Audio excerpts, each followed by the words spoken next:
Well, President Saleh is thought to have suffered burns to 40% of his body and a possible head injury. Earlier, I spoke to Dr. Bob Arnott and asked him how serious Saleh's condition might be. Well, he has his burns on his face and his chest, which is serious, and his age, it could be very serious. What we don't know, are they the simple first-degree burn that you get from burning yourself on a stove or from a sunburn, or are they much more severe third-degree burn? The other thing that's concerning is they're talking about bleeding inside his skull, which is what we call a subdural hematoma. And when that happens, it can actually crush parts of the brain and kill you. So you have to be very careful, observe it very carefully, and often there's a neurosurgical procedure where they burr a hole into the skull or even take part of it out to take the pressure off the brain and to even remove that clot. There are also reports that he's injured his chest, that part of his chest is actually collapsed. So what happens, Shuli, in any kind of presidential medicine is we don't really know what's happened. These are all outside reports. Are we being given a more serious case than there really is, or is it not quite severe? What's surprising is how long he stayed before he went to Saudi Arabia. He was able to do an interview, labored, which probably accounts for why, he had that lung condition there that made him hard to speak, but a little difficult to know why he was transferred. I was actually treated in Yemen not too long ago. Excellent hospitals, great surgeons, great anesthesia. So what we don't know is, did he go to Saudi Arabia for political reasons, or was it a medical necessity? And the subdural hematoma would be a real medical emergency and a good reason to transfer.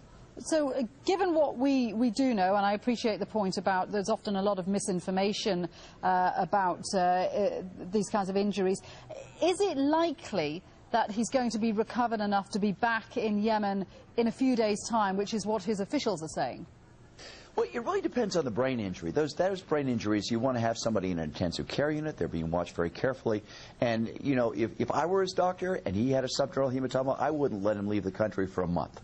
If he has 40% burns, and a lot of those are what we call third-degree burns, where you're really worried about infection, where you have fluid issues in terms of losing too many body salts, again, I want to keep him there for a month or more. So it really depends on the severity. If you take the severity at face value for what it's being reported as in the newspapers and online, then, I wouldn't let him leave for a month or so.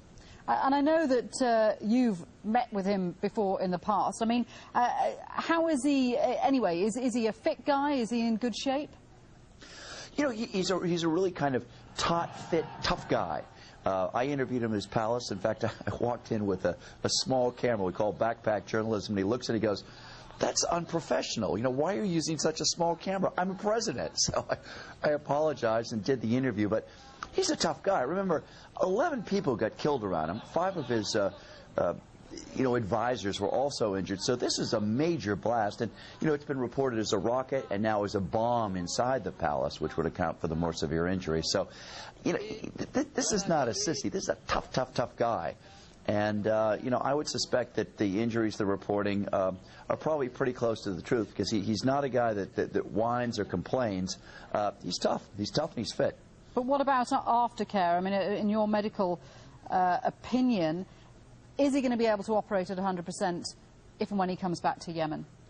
Sure. So it's a really good question. So the burns, if he recovers from those, should be 100%. The lung condition, again, a temporary condition. Pulling the pieces of shrapnel out, actually, these are bomb shards, being reported as wood as opposed to metal, should be a no-brainer. The only thing I'd be really concerned about is the bleeding inside his brain. Now, if that expanded to a certain extent or destroyed any of the white matter, that's what could harm him in terms of his ability to potentially speak or think or carry out the duties of a president. The only other point, Julie, is that, of course, if you've had those burns and that extent of injury, it really wears you out. You're going to be tired. You're not going to be at it 12 to 18 hours a day handling a major crisis like this, the biggest crisis in Yemen in 40 years. You're going to be, having a very difficult time keeping yourself in the game.